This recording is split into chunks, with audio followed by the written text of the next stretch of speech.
Bonjour à tous. Certains sont dans le confinement. Que le Seigneur nous soutienne pendant cette période transitoire qui n'est pas supposée chanceler la foi de quelqu'un. Et je vous invite à suivre une vidéo que j'ai mise en ligne sur le thème « Ne laisse pas un virus détruire ta foi ».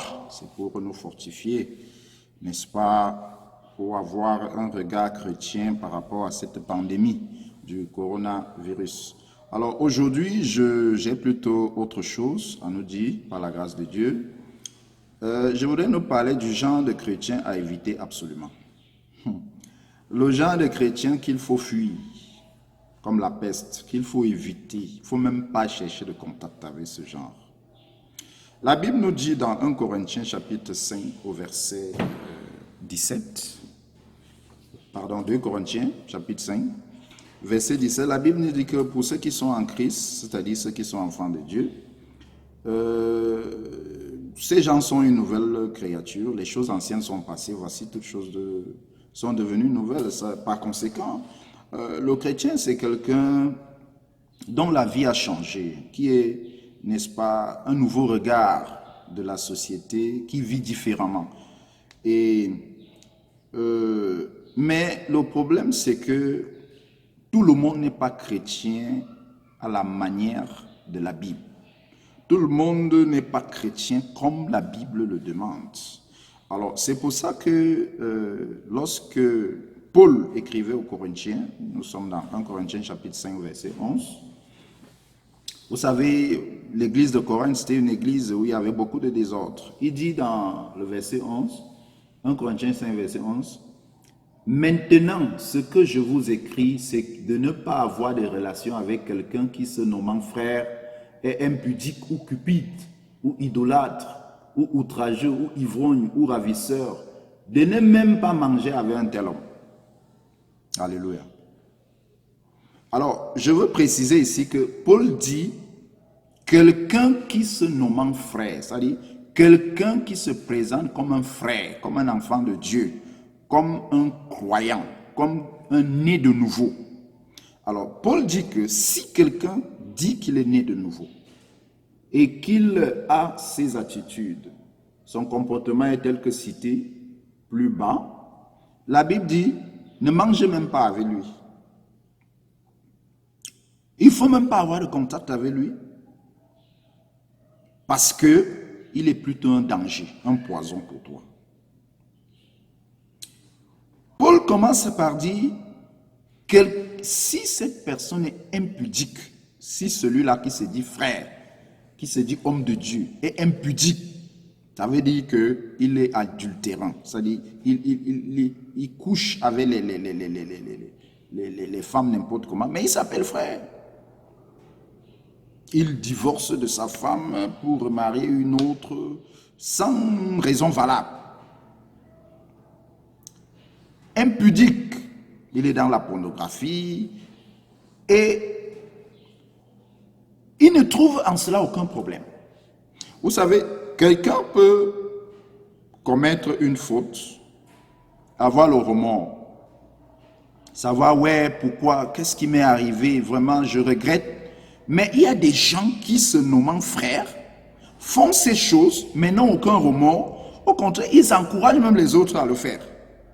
Paul dit que quand tu constates ça, même s'il s'appelle comment, ne mange même pas avec lui.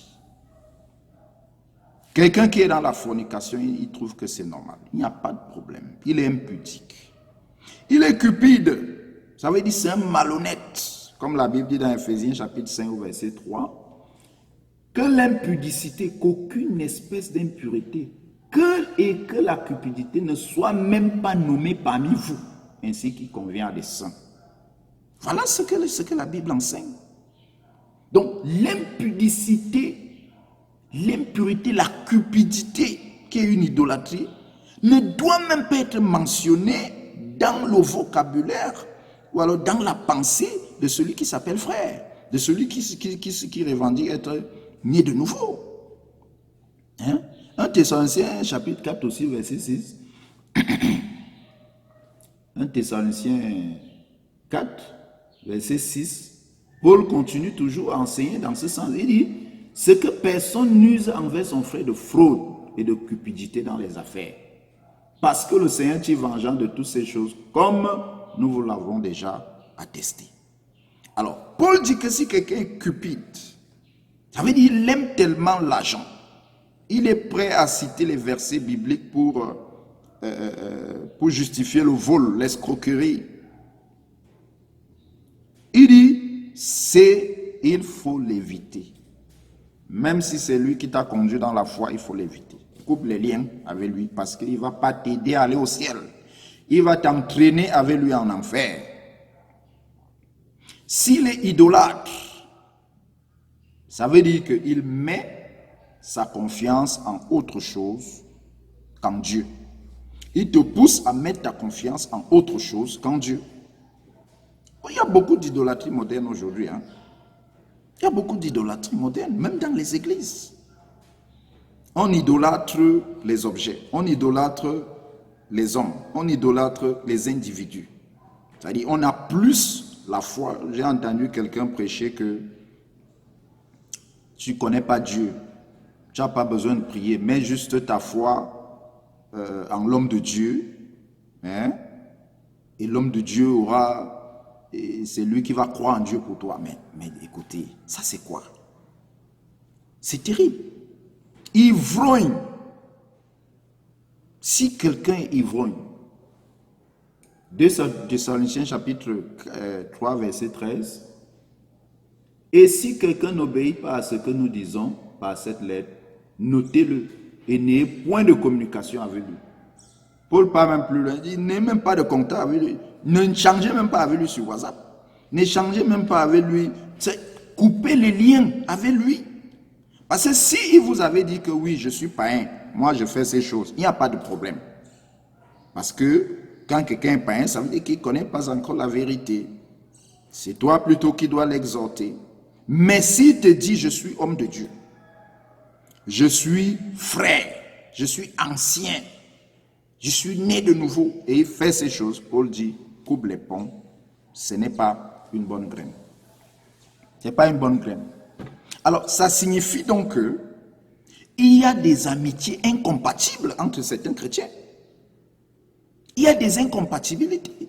Il y a d'un côté, si on a quelqu'un qui s'est consacré au Seigneur, qui fait tout pour marcher selon les voies de Dieu, et l'autre qui s'appelle frère, c'est un voleur, il couche les femmes à gauche, à droite, il est escroc, on parle de lui mal partout. Non, la Bible dit qu'il y a incompatibilité. Vous ne pouvez pas prier même ensemble.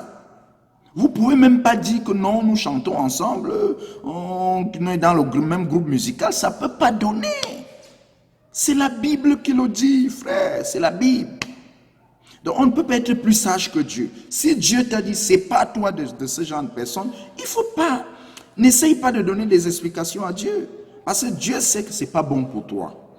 Dieu sait que ce genre de relation est toxique et ça va finir par te détruire. Donc, cher frère, même s'il s'appelle prophète, même s'il est le nouveau prophète, le nouveau pasteur, le nouveau évangéliste, même s'il a prié pour toi, tu as été guéri, si il s'appelle frère et qu'il a changé et qu'il ne veut même pas accepter qu'il est dans l'erreur, qu'il fait mal, la Bible dit, ne mange même pas avec lui. C'est un commandement. C'est ce que la Bible dit. Si tu veux. C'est pour ça, chers amis, ne pensez pas que non, comme on s'appelle tous chrétiens, on doit tous... Non, il y a des hommes de Dieu qui ne peuvent jamais marcher ensemble. Ce n'est pas tous ceux qui s'appellent prophètes qui marchent ensemble. Ce n'est pas tous ceux qui s'appellent pasteurs qui marchent ensemble. Parce qu'il y a des catégories. Il y a des gens qui ont choisi de prêcher autre chose que la parole de Dieu. Et ça devient impossible d'être avec ce genre de personnes sans péché, sans être entraîné, sans être tenté. Alors, si quelqu'un se nommant frère, se nommant prophète, se nommant évangéliste, apôtre, je ne sais quel titre, s'il dit qu'il est enfant de Dieu et il commet ces choses, la Bible dit, il ne faut même pas avoir de relation avec lui. Il faut l'éviter comme si tu évites une maladie, parce que il est un frein pour ton avancée vers l'éternité. Je ne suis pas en train de prêcher la haine, non. Je ne suis pas en train de prêcher le sectarisme, que non, il y a des gens qui sont super spirituels et d'autres, ils sont indésirables. Non. D'ailleurs, ce n'est pas moi qui le dis, c'est la parole de Dieu. C'est la parole de Dieu. Donc, quand quelqu'un est chrétien et qu'il est faible dans la foi, et il reconnaît sa faiblesse, on peut l'aider. On peut l'aider, on peut prier pour lui, on peut l'exhorter, on peut l'aider à sortir de sa faiblesse. Mais quand quelqu'un ne reconnaît même pas que c'est un problème, là, vraiment, tu ne peux pas l'aider. Tu ne peux pas l'aider. Que le Seigneur vous bénisse, Pasteur Yves Charlie Godia. À la prochaine pour une autre vidéo.